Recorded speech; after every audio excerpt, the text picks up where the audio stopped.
Their work is never ending. Marisela Gutierrez is the executive director of the immigrant rights group SIREN. Welcome to the show. Thank you for having me. In the last couple of years, has your staff doubled or quadrupled, I would imagine? Our work has tripled and our staff has doubled. Wow. So yes, definitely the demand for more legal services, advocacy work, and right now we're knee deep in electoral work. Definitely has tripled, especially during these times. They're very difficult for immigrants and refugees. When it comes to immigrants and refugees, what's the kind of like the one hot topic or the big issue right now that you get the most calls on or you're helping people the most on? DACA is a big one right now. We have a huge DACA clinic today. We have a line outside our door of young people that are trying to renew their DACA applications. And then as of most recent, this year, like families being separated at the border and trying to reunite with their children. Or is that kind of like on the back burner now? Because there's so many issues that we're talking about now that those issues, the separated families and whatnot, we don't seem to be talking about that anymore. Yeah, there's definitely always something new happening, you know, in coming from the White House that it's overshadowing, but this is a really real issue still. It's very prominent.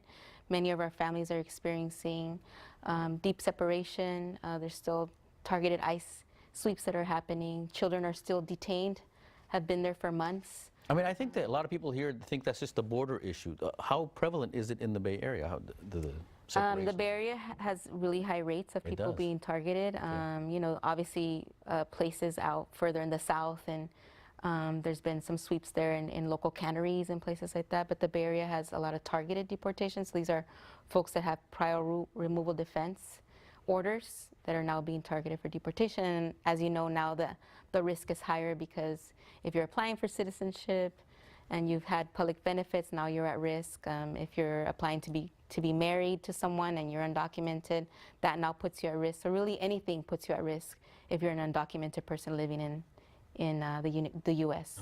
So you guys were founded here in San Jose, but now you're out in the Central Valley. You're in Fresno. Talk about the need for your type of services in the Central Valley. Yes, so we're celebrating 31 years this year of providing services here in the Silicon Valley. We really love San Jose, but we did notice that many families were driving hours and hours from places like Turlock, Reedley, Madera, Fresno, Bakersfield, because they were looking for a free drop-in legal services or just someone that spoke their language and understood how to support them and be that safety net. But why are there no sirens in that part of the state? You know, immigration law is one of the most complicated laws there is, and so it's very difficult for folks to pursue that profession, and so not that many, and if they do, they're going more to the private bar.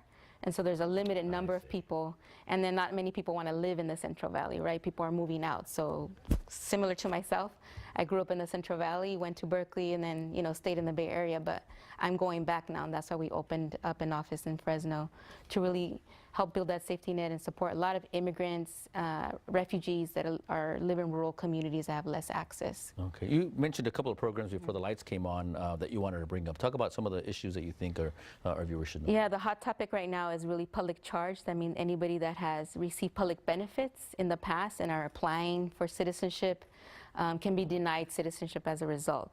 So we're talking about folks that have applied not for emergency Medi-Cal, but for long-term Medi-Cal, housing assistance, food stamps. That places you at risk of no longer qualifying for citizenship. We're waiting for the actual policy to come out any minute now. It hasn't yet, right? I mean, it hasn't yet. There was a draft policy that was leaked, and so there'll be a 60-day period where people can comment and obviously, you know, not be in favor of this program because it really limits poor people to become citizens. In your office, you're like boxers. You're bobbing and weaving, and you try to counterpunch here and there, but you're getting pummeled. There's a lot, yeah. There's a pivot every day, but I feel like we are winning, especially in California. We passed the Sanctuary State bill, the California Values Act.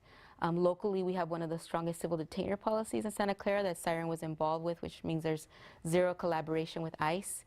Our office has tripled, so we have more attorneys supporting and helping people. So we are winning, and there's more mobilization from young people on the ground wanting to make change in their communities, and people are coming out to vote. We've registered now over 15,000 people to vote, and we're phone banking to 80,000 people this year to get out the vote.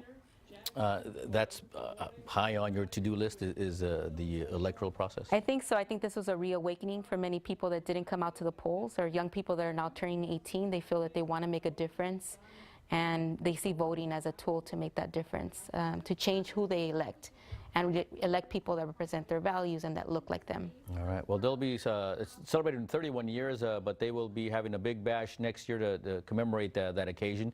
It's an immigrant rights group, SIREN. There's their location and their web address for more information.